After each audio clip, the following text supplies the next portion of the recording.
In 1951, Eric Hoffer, a philosopher from San Francisco, published a book titled The True Believer. In it, he provided a fascinating analysis of mass movements, which will be the topic of this lecture. The first half of the 20th century experienced a multitude of major mass movements from Nazism in Germany to the communist movements of China and Russia. However, recently, the world has not been witness to mass movements of such monumental significance. The Arab Spring, which began in late 2010, is an example of a recent mass movement, yet its size and significance is dwarfed by the 20th century mass movements in Germany, China, and Russia. The Occupy Wall Street movement may come to mind as a recent mass movement in the Western world, but although it garnered some attention, it soon flickered into oblivion without achieving any noteworthy change. The late 20th and early 21st centuries, especially in the Western world, were largely immune to mass movements of much significance. That being said, at some point in the future the world will likely experience another major mass movement which will change the course of history. Examining the work of Hoffer can thus grant us insight into one of the sculpting factors of civilization, as well as into the nature of human beings. Mass movements can take many forms. Some are driven by religious ideas, other by political, social, or nationalistic ideas. Hoffer, however, believed that whatever their type, all mass movements share certain common characteristics. All mass movements, he wrote, generate in their adherents a readiness to die and a proclivity for united action. All of them, irrespective of the doctrine they preach, breed fanaticism, enthusiasm, fervent hope, hatred, and intolerance. All of them are capable of releasing a powerful flow of activity in certain departments of life. All of them demand blind faith and single-hearted allegiance. Central to Hoffer's work is his examination of the type of person most prone to take part in a mass movement, the person Hoffer labeled the true believer. The true believer is a person who joins the movement in its early and most active stages. Hoffer defined the true believer as the man of fanatical faith who is ready to sacrifice his life for a holy cause.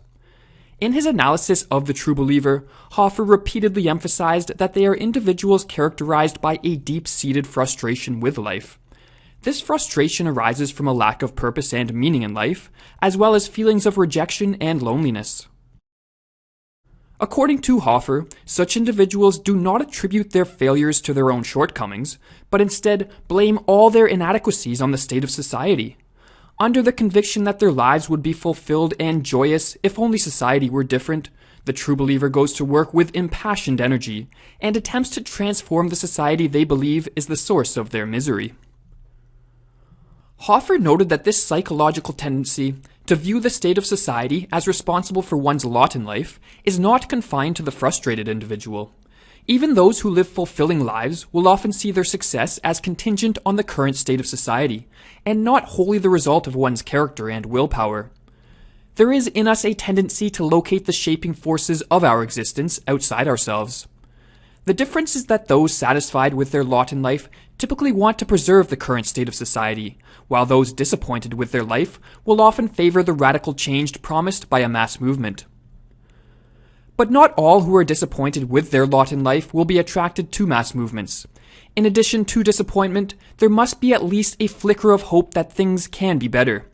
Hoffer suggested that those born into abject poverty and who struggle each day just to survive lack the necessary hope of a better existence, and thus do not believe that even a revolutionary mass movement could change their terrible lot in life. Instead of coming from the worst off in a society, true believers usually come from a group Hoffer called the New Poor. It is usually those whose poverty is relatively recent, the New Poor, Hoffer wrote, who throb with the ferments of frustration. The memory of better things is as fire in their veins. Another common characteristic of the true believer is that they are usually people who lack creativity. Hoffer pointed out that those who spend their days consumed in a state of creative flow, be they painters, writers, scientists, or artisans, even if they are poor, are very unlikely to be attracted to a mass movement. Rather, creativity acts as an antidote to the frustrations that can arise from poverty, instilling in the creative individual inner joy despite external hardships. Furthermore, creative activity also staves off boredom, or as Hoffer put it, there is perhaps no more reliable indicator of a society's ripeness for a mass movement than the prevalence of unrelieved boredom. In their earliest stages, mass movements are more likely to find sympathizers and support among the bored than among the exploited and oppressed. To a deliberate fomenter of mass upheavals, the report that people are bored stiff should be at least as encouraging as that they are suffering from intolerable economic or political abuses.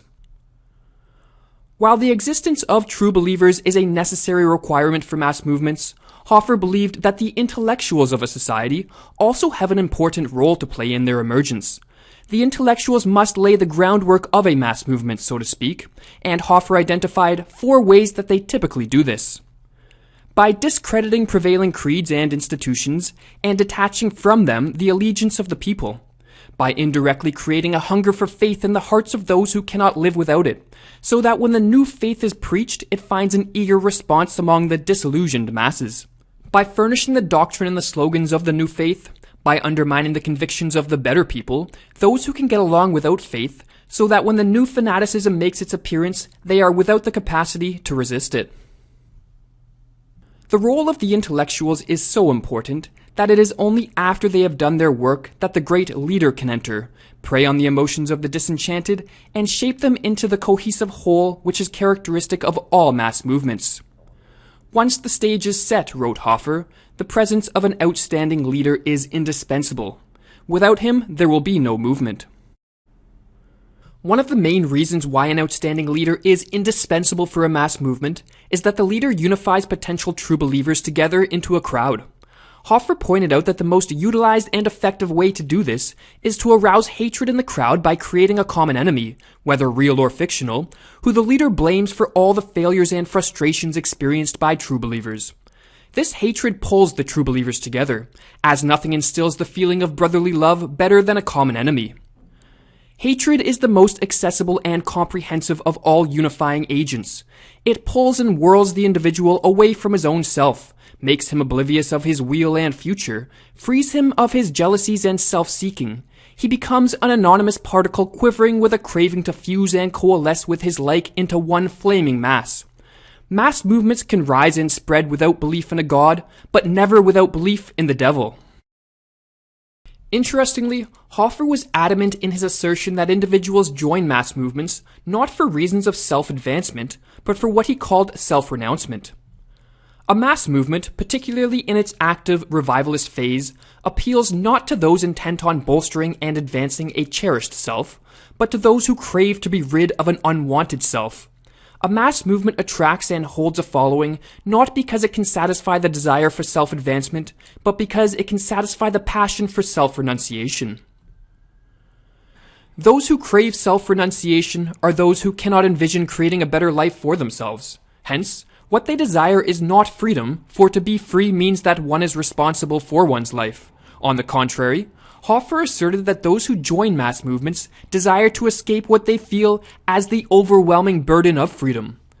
They want freedom from the fearful burden of free choice, Hoffer wrote, freedom from the arduous responsibility of realizing their ineffectual selves and shouldering the blame for the blemished product. They do not want freedom of conscience but faith, blind authoritarian faith. It is not the wickedness of the old regime they rise against, but its weakness, not its oppression, but its failure to hammer them together into one solid, mighty whole.